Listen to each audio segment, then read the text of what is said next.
जय श्री सद्गुरुदेवाय नमः। जय श्री गणपति देवाय नमः।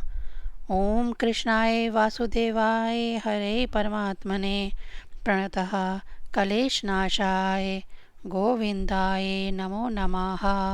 श्रीमद्भागवत महापुराण दशम स्कंद 82वां अध्याय। भगवान श्री कृष्ण बलराम से गोप गोपियों की भेंट। श्री सुखदेव जी कहते हैं, परीक्षित, इसी प्रकार भगवान श्री कृष्ण और बलराम जी द्वारका में निवास कर रहे थे। एक बार सर्वग्रहास सूर्य ग्रहण लगा, जैसे कि परले के समय लगा करता है। परीक्षित, मनुष्यों को ज्योतिषियों के द्वारा उस ग्रहण का पता पहले से ही चल गया था, इसीलिए सब लोग अपने अपने कल्याण के उद्देश्य से पुण्य आदि उपार्जन करने के लिए समांत पंचक तीर्थ कुरुक्षेत्र में आए। समांत पंचक क्षेत्र वह है जहाँ शास्त्र धारियों में श्रेष्ठ परशुराम जी ने सारी पृथ्वी को क्षत्रिय हीन करके राजाओं की रुधिर धारा से 5 बड़े बड़े कुंड बना दिए थे। जैसे कोई साधारण मनुष्य अपने पाप की निवृत्ति के लिए प्रायश्चित करता है, वैसे ही सर्वशक्तिमान भगवान परशुराम ने अपने साथ कर्म का कुछ संबंध न होने पर भी लोक मर्यादा की रक्षा के लिए वहीं पर यज्ञ किया था। परीक्षित, इस महान तीर्थ यात्रा के अवसर पर भारतवर्ष के सभी प्रांतों की जनता कुरुक्षेत्र आई थी। उसमें अक्रूर, वासुदेव, उग्रसेन आदि बड़े बूढ़े तथा गद, प्रद्युम्न, साम आदि अन्य यदुवंशी भी अपने अपने पापों का नाश करने के लिए कुरुक्षेत्र आए थे। प्रद्युम्न नंदन अनुरुद्ध और यदुवंशी सेनापति कृतवर्मा, ये दोनों सुचंद्र, शुक्र, सारण आदि के साथ नगर की रक्षा के लिए द्वारका में रह गए थे। यदुवंशी एक तो स्वभाव से ही परम तेजस्वी थे, दूसरे गले में सोने की माला, दिव्य पुष्पों के हार, बहुमूल्य वस्त्र और कवचों से सुसज्जित होने के कारण उनकी शोभा और भी बढ़ गई थी। वह तीर्थ यात्रा के पथ में देवताओं के विमान के समान रथों, समुद्रों के तरंगों के समान चलने वाले घोड़ों, बादलों के समान विशालकाय एवं गर्जना करते हुए हाथियों तथा विद्याधरों के समान मनुष्यों के द्वारा ढोई जाने वाली पालकियों पर अपनी पत्नियों के साथ इस प्रकार शोभमान हो रहे थे, मानो स्वर्ग के देवता ही यात्रा कर रहे हों। महाभाग्यवान यदुवंशियों ने कुरुक्षेत्र में पहुंचकर एग्राग चित्र से संयम पूर्वक स्नान किया और ग्रहण के उपलक्ष्य में निश्चित काल तक उपवास किया। उन्होंने ब्राह्मणों को गोदान किया। ऐसी गौओं का दान किया जिन्हें वस्त्रों की सुंदर सुंदर झूले, पुष्पमालाएं एवं सोने की जंजीरें पहना दी गई थी। इसके बाद ग्रहण का मोक्ष हो जाने पर परशुराम जी के बनाए हुए कुंडों में यदुवंशियों ने विधि पूर्वक स्नान किया और सतपात्र ब्राह्मणों को सुंदर सुंदर पकवानों का भोजन कराया। उन्होंने अपने मन में यह संकल्प किया था कि भगवान श्री कृष्ण के चरणों में हमारी प्रेम भक्ति बनी रहे। भगवान श्री कृष्ण को ही अपना आदर्श और इष्ट देव मानने वाले यदुवंशियों ने ब्राह्मणों से अनुमति लेकर तब स्वयं भोजन किया और फिर धनी एवं ठंडी छाया वाले वृक्षों के नीचे अपनी अपनी इच्छा के अनुसार डेरा डालकर ठहर गए। परीक्षित, विश्राम कर लेने के बाद यदुवंशियों ने अपने सुहृद और संबंधी राजाओं से मिलना भेंटना शुरू किया। वहां मत्स्य, उशनर, कौशल, विदर्भ, कुरु, संजय, कंबोज, कैकय, मंद्र, कुंत, आनर्त, केरल एवं दूसरे अनेकों देशों के अपने पक्ष के तथा शत्रु पक्ष के सैकड़ों नरपति आए हुए थे। परीक्षित, इसके अतिरिक्त यदुवंशियों के परम हितैषी बंधु नंद आदि गोप तथा भगवान के दर्शन के लिए चिरकाल से उत्कंठित गोपियां भी वहां आई हुई थी। यादवों ने इन सबको देखा। परीक्षित, एक दूसरे के दर्शन, मिलन और वार्तालाप से सभी को बड़ा आनंद हुआ। सभी के हृदय कमल एवं मुख कमल खिल उठे। सब एक दूसरे की भुजाओं में भरकर हृदय से लगाते। उनके नेत्रों से आंसुओं की झड़ी लग जाती, रोम रोम खिल उठता, प्रेम के आवेग से बोली बंद हो जाती और सब के सब आनंद समुंदर में डूबने उतरने लगते। पुरुषों की भांति स्त्रियां भी एक दूसरे को देखकर प्रेम और आनंद से भर गई। वह अत्यंत सौहार्द, मंद मंद मुस्कुरान, परम पवित्र तिरछी चितवन से देख देख कर परस्पर भेंट आंख भरने लगी। वह अपनी भुजाओं में भरकर केसर लगे हुए वक्षस्थल को दूसरी स्त्रियों के वक्षस्थल से दबाती और अत्यंत आनंद का अनुभव करती। उस समय उनके नेत्रों से प्रेम के आंसू छलकने लगते। अवस्था आदि में छोटों ने बड़े बूढ़ों को प्रणाम किया और उन्होंने अपने से छोटों का प्रणाम स्वीकार किया। वे एक दूसरे का स्वागत करके तथा कुशल मंगल आदि पूछकर फिर श्री कृष्ण की मधुर लीलाएं आपस में कहने सुनने लगे। परीक्षित, कुंती, वासुदेव आदि अपने भाइयों बहनों और उनके पुत्रों, माता पिता, भाभियों और भगवान श्री कृष्ण को देखकर तथा उनसे बातचीत करके अपना सारा दुख भूल गईं। कुंती ने वासुदेव जी से कहा, भैया मैं सचमुच बड़ी अभागिन हूँ, मेरी एक भी साध पूरी ना हुई। आप जैसे साधु स्वभाव सज्जन भाई आपत्ति के समय मेरी सुधि भी ना लें, इससे बढ़कर दुख की बात क्या होगी। भैया, विधाता जिसके बाय हो जाता है उसे स्वजन संबंधी पुत्र और माता पिता भी भूल जाते हैं, इसमें आप लोगों का कोई दोष नहीं। वासुदेव जी ने कहा, बहन उलाहना मत दो, हमसे बिलक ना मानो, सभी मनुष्य देव के खिलौने हैं। यह संपूर्ण लोक ईश्वर के वश में रहकर कर्म करता है और उसका फल भोगता है। बहन, कंस से सताए जाकर हम लोग इधर उधर अनेक दिशाओं में भागे हुए थे। अभी कुछ ही दिन हुए ईश्वर के कृपा से हम सब पुनः अपना स्थान प्राप्त कर सके हैं। श्री सुखदेव जी कहते हैं, परीक्षित, वहाँ जितने भी नरपति आए थे, वासुदेव, उग्रसेन आदि यदुवंशियों ने उनका खूब आदर सत्कार किया। वह सब भगवान श्री कृष्ण का दर्शन पाकर परम आनंद और शांति का अनुभव करने लगे। परीक्षित भीष्म पितामह, द्रोणाचार्य, धृष्टा, दुर्योधन आदि पुत्रों के साथ, गंधारी पत्नियों के साथ, युधिष्ठिर आदि पांडव, कुंती, संजय, विदुर, कृपाचार्य, कुंती भोज, विराट, भीष्म महाराज, नग्न, जति, पुरुजत, द्रुपद, शल्य, धृष्ट केतु, काशी नरेश, दम घोष, विलाक्षाक, मिथिला नरेश, मद्र नरेश, कैके नरेश, युधा मान्यु, सुत शर्मा अपने पुत्रों के साथ भाइक और दूसरों भी युधिष्ठिर के अनुयायी नृपति भगवान श्री कृष्ण का परम सुंदर श्री निकेतन विग्रह और उनकी रानियों को देखकर अत्यंत विस्मित हो गए। अब वह बलराम जी तथा भगवान श्री कृष्ण से भली भांति सम्मान प्राप्त करके बड़े आनंद से श्री कृष्ण के स्वजन यदुवंशियों की प्रशंसा करने लगे। उन लोगों ने मुख्यतः उग्रसेन को संबोधित करके कहा, भोजराज उग्रसेन जी, सच पूछिए तो इस जगत में मनुष्यों में आप लोगों का जीवन ही सफल है, धन्य है, धन्य है, क्योंकि जिन श्री कृष्ण का दर्शन बड़े बड़े योगियों के लिए भी दुर्लभ है, उन्हीं को आप लोग निरंतर देखते रहते हैं। वेदों ने बड़े आदर के साथ भगवान श्री कृष्ण की कीर्ति का गान किया है।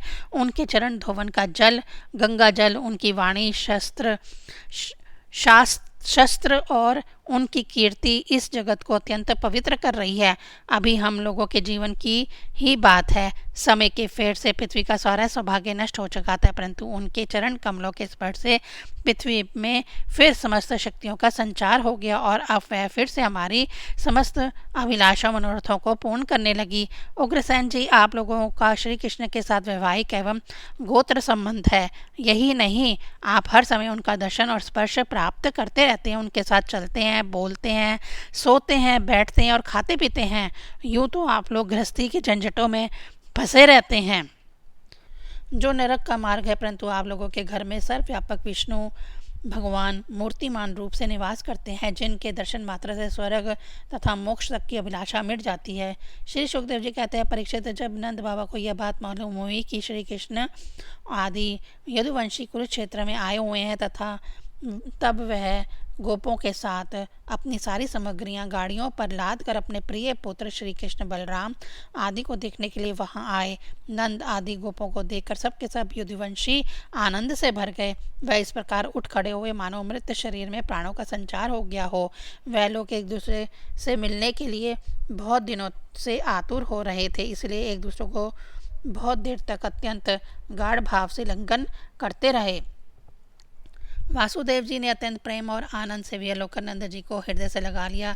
उन्हें एक एक करके सारी बातें याद हो आई। कंस किस प्रकार उन्हें सताता था और किस प्रकार उन्होंने अपने पुत्र को गोकुल में ले जाकर नंद जी के घर रख दिया था। भगवान श्री कृष्ण और बलराम जी ने माता यशोदा और पिता नंद जी के हृदय से लगकर उनके चरणों में प्रणाम किया। परीक्षित, उस समय प्रेम के उद्रेक से दोनों भाइयों का गला रुक गया, वह कुछ भी ना बोल सके। महाभाग्यवती यशोदा जी अपने और नंद बाबा ने दोनों पुत्रों को अपनी गोद में बिठा लिया और भुजाओं से उनका गाढ़ आलिंगन किया। उनके हृदय में चिरकाल तक ना मिलने का जो दुख था वह सब मिट गया। रोहिणी और देवकी जी ने ब्रजेश्वरी यशोदा को अपने आवकर में भर लिया। यशोदा जी ने उन लोगों के साथ मित्रता का जो व्यवहार किया था उसका स्मरण करके दोनों का गला भर आया। वे यशोदा जी से कहने लगी, यशोदा रानी, आपने और ब्रजेश्वर नंद जी ने हम लोगों के साथ जो मित्रता का व्यवहार किया है वह कभी मिटने वाला नहीं है। उसका बदला इंद्र का ऐश्वर्य पाकर भी हम किसी प्रकार से नहीं चुका सकते। नंद रानी जी, भला ऐसा कौन कृतज्ञ है जो आपके उस उपकार को भूल सके। देवी, जिस समय बलराम और श्री कृष्ण ने अपने माँ बाप को देखा तक ना था और इनके पिता ने धरोहर के रूप में इन्हें आप दोनों के पास रख छोड़ा था, उस समय आपने इन दोनों की इस प्रकार रक्षा की जैसे पल के पुतलियों की रक्षा करती है, तथा आप लोगों ने ही इन्हें खिलाया पिलाया, दुलार किया और रिझाया। इनके मंगल के लिए अनेकों प्रकार के उत्सव मनाए। सच पूछिए तो इनके माँ बाप आप ही लोग हैं। आप लोगों की देखरेख में इन्हें किसी की आँच तक ना लगी। ये सर्वथा निर्भय रहे, ऐसा करना आप लोगों के अनुरूप ही था, क्योंकि सत्पुरुषों की दृष्टि में अपने पराये का भेदभाव नहीं रहता। नंद रानी जी, सचमुच आप लोग परम संत हैं। श्री सुखदेव जी कहते हैं, परीक्षित, मैं कह चुका हूँ कि गोपियों के परम प्रियतम जीवन सर्वस्व श्री कृष्ण ही थे। जब उनके दर्शन के समय नेत्रों की पलकें गिर पड़ती तब वे पलकों को बनाने वालों को ही कोसने लगते। उन्हीं प्रेम की मूर्ति गोपियों को आज बहुत दिनों के बाद भगवान श्री कृष्ण का दर्शन हुआ। उनके मन में इसके लिए कितनी लालसा थी, इसका अनुमान भी नहीं किया जा सकता। उन्होंने नेत्रों से के रास्ते अपने प्रियतम श्री कृष्ण को हृदय में से ले जाकर गाढ़ आलिंगन की और मनी मन आलिंगन करते करते तन्मय हो गई। परीक्षित, कहाँ तक कहूँ, वे उस भाव को प्राप्त हो गई जो नित्य निरंतर अभ्यास करने वाली योगियों के लिए भी अत्यंत दुर्लभ है। जब भगवान श्री कृष्ण ने देखा कि गोपियाँ मुझसे तार दमे को प्राप्त एक हो रही हैं, तब वे एकांत में उनके पास गए, उनको हृदय से लगाया, कुशल मंगल पूछा और हंसते हुए यूँ बोले, सखियों, हम लोग अपने स्वाजन संबंधियों का काम करने के लिए ब्रज से बाहर चले आए और इस प्रकार तुम्हारी जैसी प्रेयसियों को छोड़कर हम शत्रुओं का विनाश करने में उलझ गए।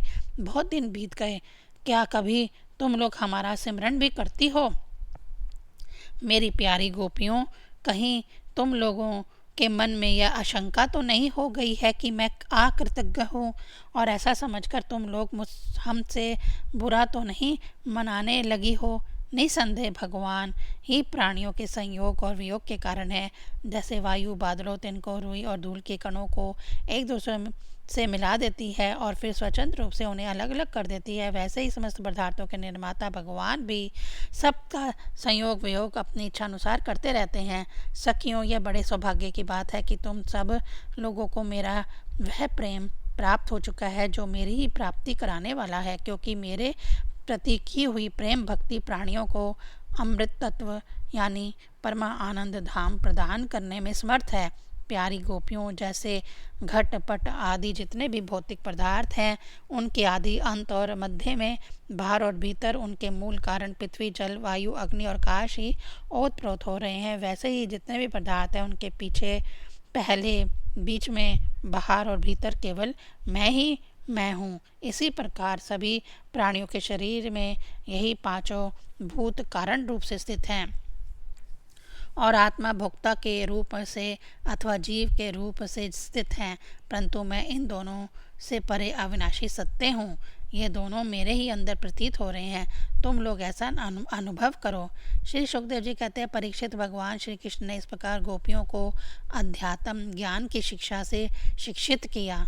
उसी उपदेश के बार बार सिमरन से गोपियों का जीव कोश लिंग शरीर नष्ट हो गया और वह भगवान से एक हो गई, भगवान को ही सदा सर्वदा के लिए प्राप्त हो गई। उन्होंने कहा, हे कमलनाभ, अगाध बोध संपन्न बड़े बड़े योगेश्वर अपने हृदय कमल में आपके चरण कमलों का चिंतन करते रहते हैं। जो लोग संसार के कुएं में गिरे हुए हैं उन्हें उससे निकलने के लिए आपसे चरण कमल ही एकमात्र अवलंबन है।